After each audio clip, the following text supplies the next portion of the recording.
Alright, hello and welcome back. In today's video I'm going to be talking a bit about the main problem with APFSDS. Now, in the background today I have some footage of the M60 rise before the Abrams got added in patch 1.77. So, the A1 rise used to be one of my favorite tanks in the game, and the APFSDS round kind of made the tank good.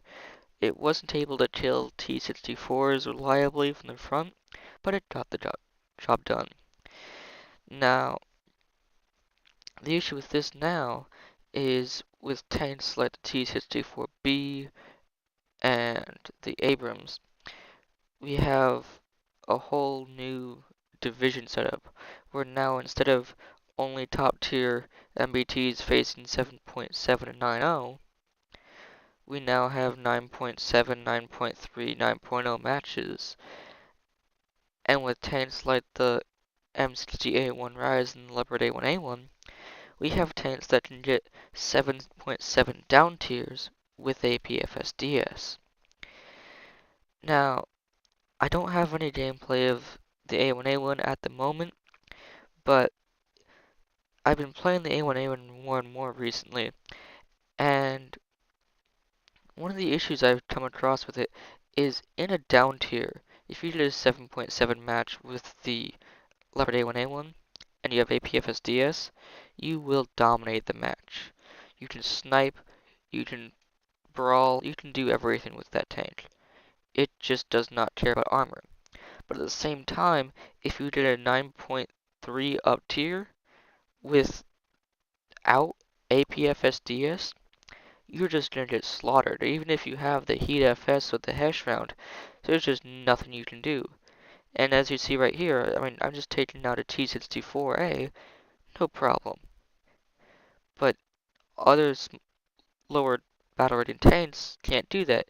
And if I didn't have an APFSDS round, if I only had a heat round, I would have been screwed. So that's the main issue. The second issue is that, well, the Chieftain and the Challenger are the main tanks that have this issue, is unlocking the APFSDS round. Now, with tanks like the M60A1 Rise and the Leopard A1A1, it makes more sense that they have an unlockable APFSDS round. They're not the top-end machines, and these APFSDS rounds weren't their main or primary rounds. However, with tanks like the Challenger 1, the Challenger 1 starts with an APDS round at 9.3 battle rating. I mean, hell, it has two researchable APFSDS rounds, and one of them I think is still like 1,000 silver lines per shot, which is just insanity.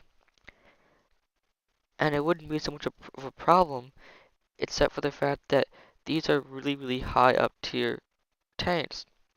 With the Challenger 1, there's nothing you can do if you're in a 9.3 match fighting T-64Bs and you don't have APFSDS.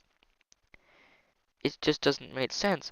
And there's also this inconsistency where, and I'll try and put this on the screen if I can, the Leopard 2K has a really easy to get APFSDS round inside a tier 1 upgrade, whereas the Abrams and the Challenger 1 have these really hard to get tier 4 upgrade APFSDS rounds.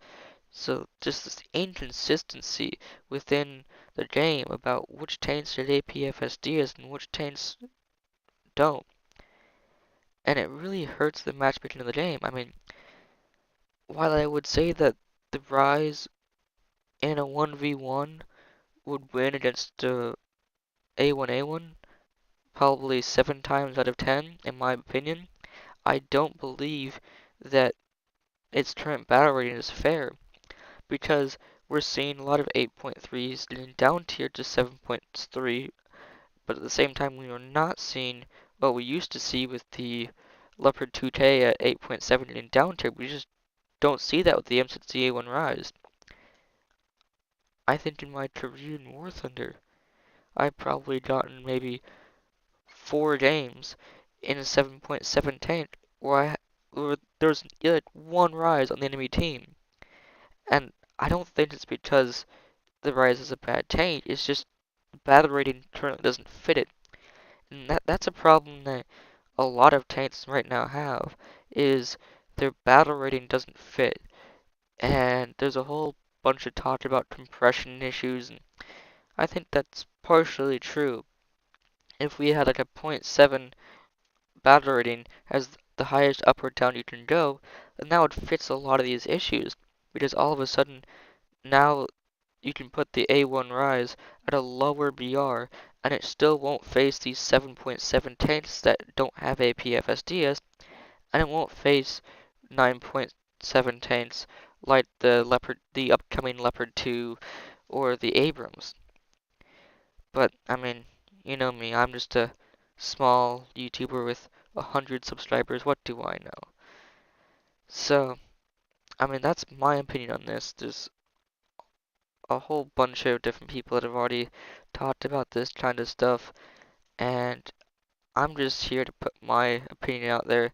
I'm not the best player, probably not the worst, but I just I hate seeing tanks like the M60 Rise, which used to be, I mean, as you can see here, I'm doing pretty well in these matches against KPZs and MBTs.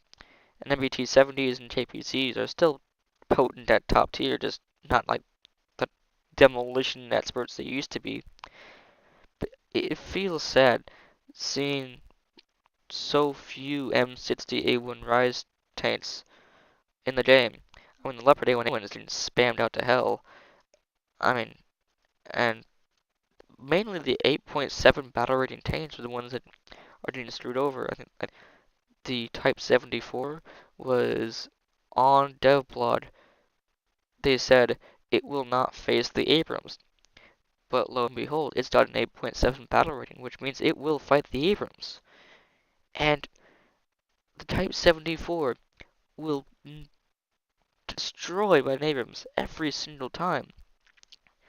In a fair fight on open ground, the Type 74 can't even penetrate the upper front, well, just the frontal portion of the Abrams. The only chance it has is with flanking, which is completely unfair. I think the T-55 is another one of those tanks that has that issue, because T-55, I believe, also does not have a stock APFSDS round, despite being an 8.7 battle rating tank, facing tanks like the KPZ or the T-64. And so you're just left with these tanks that are amazing tanks. I mean, I love my A1 Rise. It's like, in my opinion, it's the most beautiful tank. Because I just love ERA tanks. ERA may be useless, but I still love seeing tanks with ERA. I, I'm grinding the entire Russian tree right now just so I can get the T-64 BV when it comes out. But at the same time, these tanks are useless because everything you're facing either fires APDS or APFSDS. And anyone firing heat is probably not going to be firing at your ERA plating. They're just going to fire at the side of your hull where it's going to go straight through and kill everyone, which is really sad to see. I mean, again, I think the only way you can possibly fix this is by raising the BR, well, lowering the BR gap between tanks to either zero point 0.3 or zero point 0.7. And I know Daikin really hates this idea. I remember when the Abrams was first announced, I thought for sure it was going to be 10.0 because there's no way that it's a fair fight between an M60 A1 Rise and an Abrams. They should not be on the battlefield together. It just, the Rise does not have the competitive edge to face with the Abrams, which is probably why you don't see it anymore. And I'm really hoping that with these new top tier tanks, the Leopard 2 Leopard 2 production, the Abrams M1IP, and at the T80, I believe it is, with taints like this, I'm hoping that that'll just break 9.0 and then we'll be safe with our 8.7 but taints again, and we can have fun in them. But I guess we'll have to wait and see. Anyway, I hope you guys enjoyed this video. I'm trying to get back in the swing of making videos, but I'm not sure how well it's going to work, especially with finals coming up. So, if you guys do enjoy this, please tell me so I know if I should make more of these. Thank you for watching, and I will see you next time.